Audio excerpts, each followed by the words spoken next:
This morning, we are kicking off a brand new series called Before the Cross. And really, like the whole, the heart of this series is to really prepare us for Easter. And as I was even kind of diving in and what I want to cover over the last couple weeks, I was reminded of an experience that I had with my wife. A few years ago, we went camping at Sequoia National Park. And I shared a story before about us going to experience some of the caves. This was that same trip, but it was a different kind of experience we had. One night we were sitting out by the campfire, and it was, the kids were in bed, and it was just kind of the two of us sitting there. And it was quiet. It was a beautiful night. You could see all the stars up in the sky. And at one point, there was like a lull in the conversation, and my wife asked me, she says, "When you look up, what is it that you see?" And the response would be, stars. That's exactly what I said. I said, I see stars. And I remember she was quiet for a second, could tell she was processing, and then she started to share what it was that she saw. She talked about when she looked up, what she saw was the vastness of God's creation. Really, the scale of the cosmos really stretched out above us. She wasn't just seeing stars like I was seeing stars. She saw what was beyond the stars. She saw what the stars pointed to, something bigger, something that really filled her with wonder. And it was this moment where I recognized we're sitting in the same place, looking at the same sky, around the same fire, in this same moment, yet we see two completely different things. I saw data, stars, in front of me. She saw God's glory. And here's the thing, for Danielle and I, this isn't like a one-time occurrence. Like, we have moments like this all the time. All throughout our marriage, we have these moments in time where we're in the same place. We share maybe a similar experience, but yet we walk away with different perspectives. The reality is the two of us, we tend to see the world through different lenses at times. We see it through different depths, if you will. She sees what things point to. I often just see what something is. And like these moments, and they're not just with my wife, like these moments are constantly reminding me that people can walk into the same space and yet walk away with entirely different perspectives. And I know that you've probably experienced that in your own life. Like, I know you've had these moments where you will be with someone, you'll be walking with someone, you'll be in a space with someone, and yet you see it differently. They might see depth, meaning, and beauty in places where you barely noticed anything. And those moments, they don't always for me, they should cause us to pause maybe long enough to think, well, what am I missing? What am I not seeing that other people are seeing? What am I failing to notice? And that sort of thought has spiritual significance as well, right? It doesn't just apply to just our daily lives. It applies to our spiritual lives as well, because the truth is, a lot of us have been around faith for a long time, right? Like, we know the songs. We know the words to say. We know how we're supposed to act in church, what we're supposed to do, what we're not supposed to do. We kind of know all of these things. We know how to exist in church spaces, but the reality is familiarity with something has a way of dulling us and sort of numbing us to what is really happening around us. We can be around sacred things so often that we stop being moved by them, right? Like, we can be near Jesus, like genuinely near Jesus, and yet completely fail to see him for all who he really is. And that's what we're going to look at today. That's what we're going to address as we jump into John chapter 12. And if you have your Bibles with you, you can open them up there. If you have a favorite Bible app, you can follow along, or the text will be on the screen. And as you kind of turn your pages there, as we join with the story, Jesus is in Bethany. Now, Bethany is like 35 miles east of Jerusalem. If you can kind of point Jerusalem on a map, he's there in Bethany, and he's at a home filled with people who know him. Not like they kind of know him, like they really know him. The room is filled with his disciples. It's filled with Lazarus. They're actually at Lazarus' house. It's filled with Martha and Mary. And that's sort of the context to where we jump in here, beginning in chapter 12, verse 1. 6 days before the Passover celebration began, Jesus arrived in Bethany, the home of Lazarus, the man he had raised from the dead. A dinner was prepared in Jesus' honor. Martha served, and Lazarus was among those who ate with him. Then Mary took a 12-ounce jar of expensive perfume made from essence of nard, and she anointed Jesus' feet with it. Wiping his feet with her hair, the house was filled with the fragrance. Now, the story, it's not a complex story. We can sort of visualize it unfolding. We're told that they arrive, and then amongst their gathering, Mary does this extravagant thing. She pours nard on Jesus' feet, and what nard is it's a perfume. It's a very valuable perfume. It was imported into the region where Jesus was at. It wasn't something that really most people had access to. Most of us have no idea what nard is. Does anyone wearing perfume or cologne with nard in it today? Right? Like it's such a foreign concept to us. But what I think John wants us to understand is this is pricey. Right? This is valuable. Matter of fact, later in the story, we're told that it's worth about a year's wage. Like Mary is not giving Jesus a cheap gift. She's pouring out what is precious. She's pouring out what is costly. And when she does it, the way she does it is also striking. According to John's account, she pours the perfume on Jesus' feet and then uses her hair to begin to clean his feet. And the only way for her to do that would be to actually let down her hair. And for a woman to let down her hair in public in the ancient world, this was a countercultural thing to do. Like, this is not what you would expect to happen. This would not be normal behavior, which means not only was the gift financially costly, but it was also personally costly.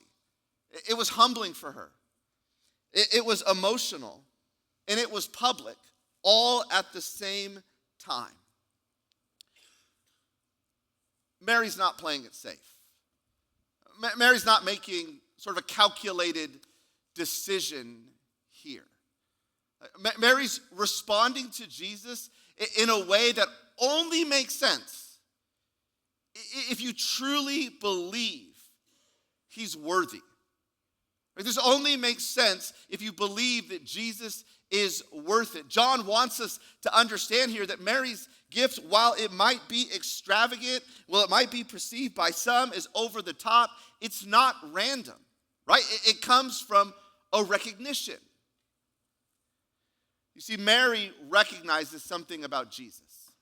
She sees something that the other people in the room don't see.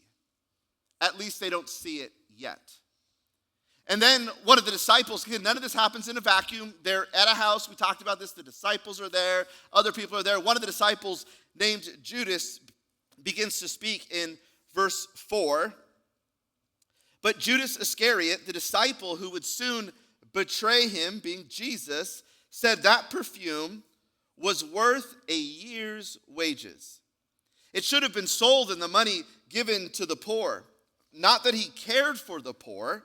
He was a thief, and since he was in charge of the disciples' money, he often stole some for himself. Now, there's two pieces we got to address here. First, it's Judas's response. And on the surface, Judas's pushback, it seems practical. Maybe you'd even argue it's spiritual. It's good stewardship. It doesn't seem like it's the wise thing to do to waste a year's worth of resources on just an act of Jesus in this moment. Like, how much more could be done if that money was utilized in a different way? But John, who holds nothing back when it comes to his thoughts, about Judas really kind of helps us see the heart of Judas in this moment. Like, Judas is not concerned about the poor. He's only concerned is himself. In John's words, and as this kind of lays out, he also reminds us of a few things that I think sometimes we forget. And one of those things is sometimes what seems reasonable, what seems like a smart move, good stewardship, is actually just spiritual blindness. And sometimes what sounds mature is really just a heart that doesn't fully treasure Jesus.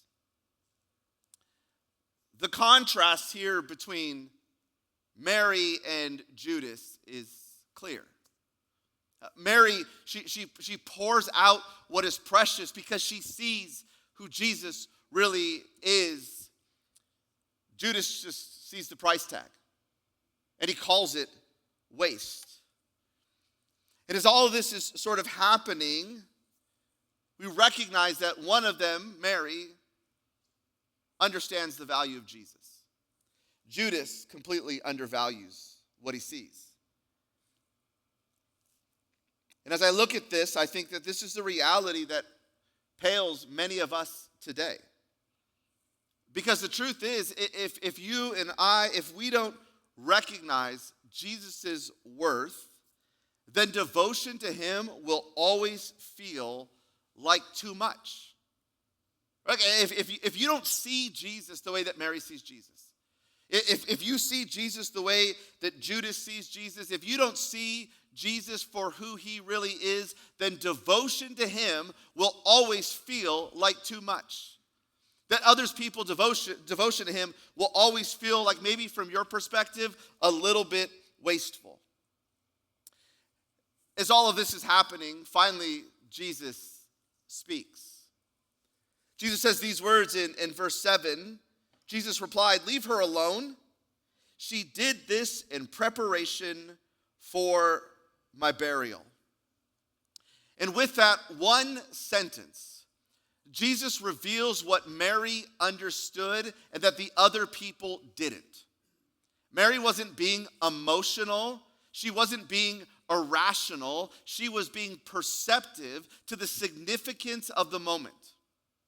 She recognized the weight and the gravity of what was happening. She's not just honoring a teacher or just giving gratitude to a miracle worker. She's responding to the one who would lay down his life for her. And because Jesus was willing to give everything, Mary looked at it and thought, well, I'll give what I have. And even though Mary's gift was costly, Jesus' gift cost infinitely more. Mary understood that. The others didn't. And this story, the story that we just walked through, it's not here to make us marvel at Mary, right? Like, oh, how amazing Mary is. It's to remind us when it comes to Jesus, just like so many other things in our life, when it comes to him, some of us recognize him for who he really is, and some of us don't. You see, Mary was near him. Mary was around him. Mary saw him for who he really was. But what about you? Who do you see Jesus to be? Like who is he in your life? You can be near Jesus. I said this earlier. You can be near Jesus without recognizing his worth. Who do you see him to be? Mary was near him and recognized him. Judas was near him and did not. Same room. Same Jesus. Different hearts. You know, every time we jump into the biblical text, it should cause us to wrestle with our own lives. And sometimes that can be difficult, right? Because, you know, familiarity sort of breeds a little bit of comfort. And so we sometimes come and we hear Bible stories and we think, oh, that's a great story for people a long time ago. But when we hear a story like this, we should look inward, right? It should require us to wrestle with what we really see when it comes to Jesus.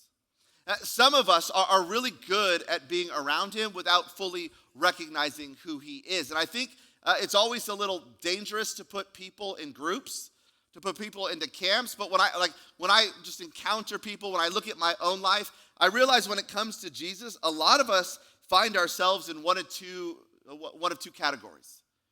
I just want to take a second to talk about that. And the first category are those of us who maybe have a calculated faith. And I want to define some terms here because maybe that could be a little off-putting. And so when I say that people have a calculated faith, I want to tell you what I mean. And I'm just going to make a series of statements, and I want to see if they at all connect or resonate with you.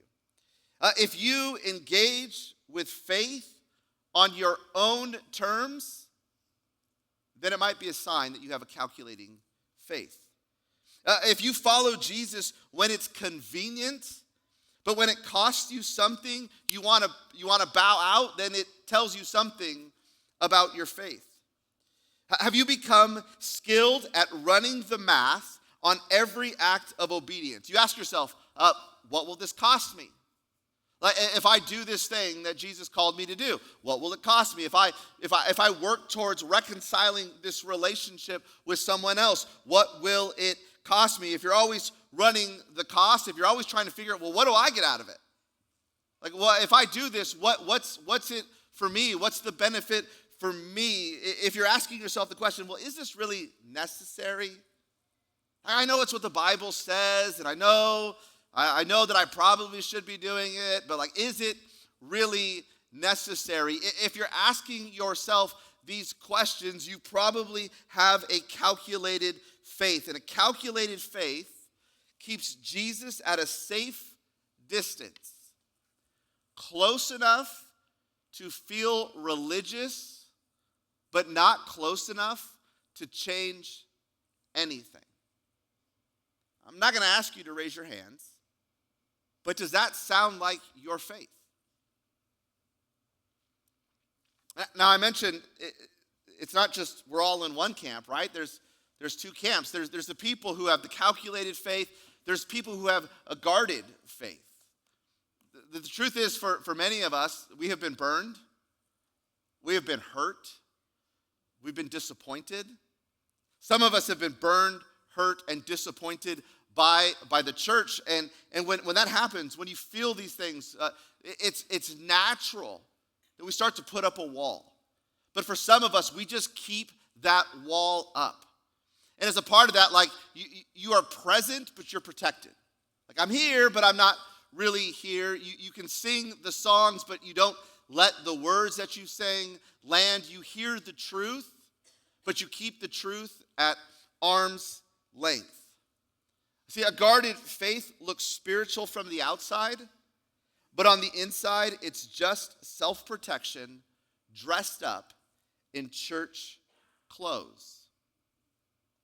And what I need us to understand is whether or not you have a calculated faith or a guarded faith, the clearest evidence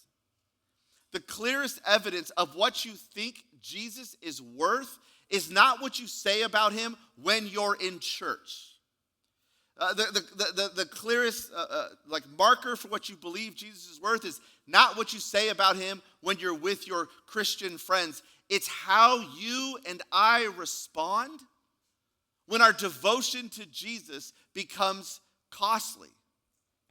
If Jesus is only useful to you, you will stay with him as long as he serves your plans. But if Jesus is worthy, if he's really worthy to you, then even costly devotion starts to make sense. And that's this story, right? Like, Judas, he was useful.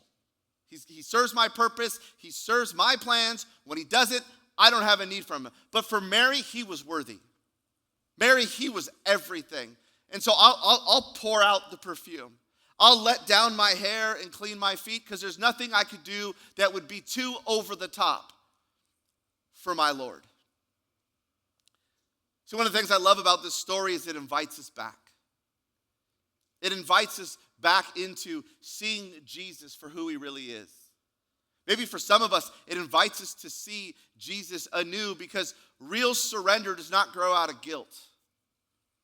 It grows out of recognition.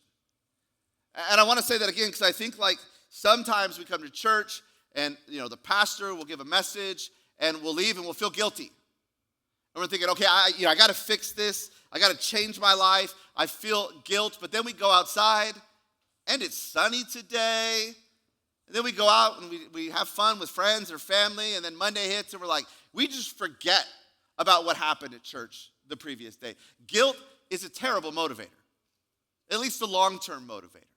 I'm not trying to guilt you or me into action. I'm trying to help us recognize that there's something more when it comes to Jesus that we're missing. Because when we begin to see Jesus more clearly, our worship changes.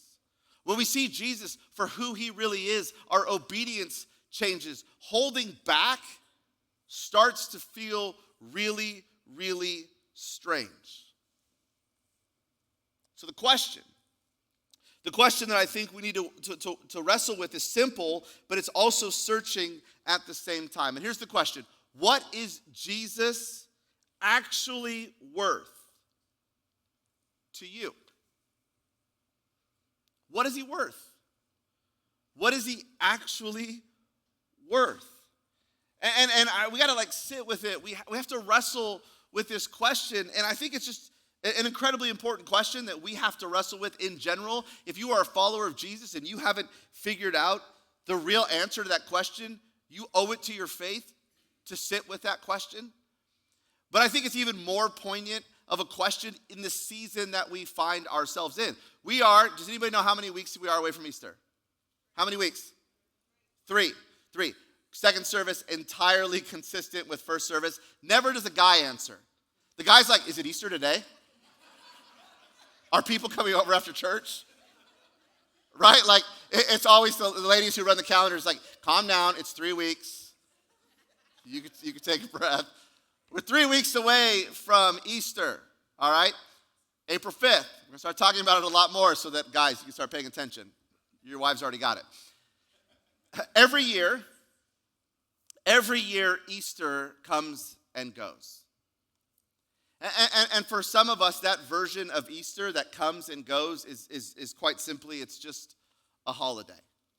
Some egg hunts, some nice clothes, squeeze in a church service there in the morning to hear a story we've all heard probably hundreds of times before.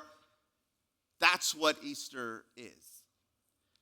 I think if we don't recognize Jesus for who he really is, honestly, that's all Easter will ever be.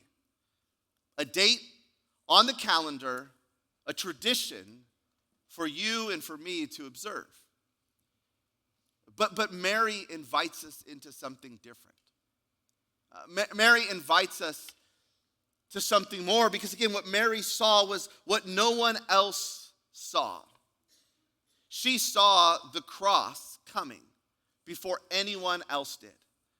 And one of the things I love about Mary is she didn't wait for the cross and for the resurrection to happen before she decided that Jesus was worthy, before she decided that he was deserving of her worship, which is, again, very like me at times. I can have a very calculated faith. We're like, all right, well, I'm going to need you to deliver on this, God. And if you deliver, then I'll deem you worthy.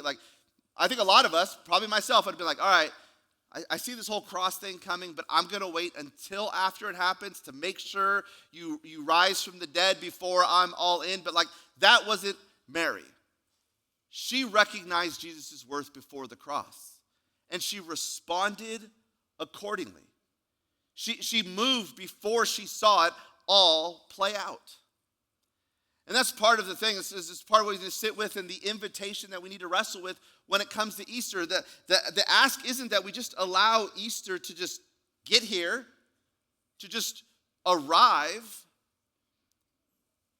The goal is for us to begin to allow our hearts and our minds to be shaped and prepared to embrace what Easter really means. To be willing to recognize the one, to be really willing to recognize Jesus, who's at the center of all of it. To let what he said and to let what he did on that cross carry the weight that it actually deserves. And over the next couple weeks, that's what we're going to talk about. We're going to talk about how do we walk very intentionally toward Easter together. And as we do, I just need to call it out in case it hasn't been clear at the get-go. We're going to do so, and as we do, we're going to encounter collectively the same stories. We're going to encounter the same Jesus. We're going to encounter the same cross and the same empty tomb. This is what we're going to experience together, but individually, we have to decide whether or not we're willing to see through the surface of the season and to see what's actually happening, to embrace what it actually means. Because I think when we see Jesus for who he really is, worship is no longer an obligation. When we see Jesus for who he really is, then even an extravagant response becomes the only response that makes sense. In just a moment, our worship team is going to lead us into a song. And the song, it's actually a song that we've sung before. It's the song Living Hope. The song itself was written out of the recognition that Jesus didn't just die on the cross, but he defeated death. It was written with the recognition that the grave could not hold him. That the hope that we have in him is not fragile or uncertain. It is alive because Jesus is alive. The song invites us, it calls us to see Jesus more clearly. And that's my prayer for us. Not just as we sing the song, but as we move towards Easter, that we would sing and see Jesus more clearly. And so in just a moment, I'm going to invite you to stand up. And as you stand up, I want to encourage you that as you begin to sing, not to just recite the words. Sometimes I'll sing songs and my wife will be like, do you know what you're actually saying right now? I'm like, no, I'm just reciting the words. Anybody else? Cool, me, good. I'm a terrible person, thank you. I have a tendency to just recite the words. You do too, you just don't want to admit it. It's okay. Thank you. Thank you very much, right? We have a tendency to step into some of these moments, to step in worship moments, and we just recite the words. The ask isn't that you would recite the words. The prayer isn't that you would recite the words. Is that you would wholeheartedly believe in what you're saying. To allow the words that we sing, to allow them to be what Mary's perfume was, an act of worship, an act of devotion, recognizing the one who is before her, the one who is worthy, our Savior, our King, the living hope. So I want to invite you right now to stand as we step into this time and we sing this song together.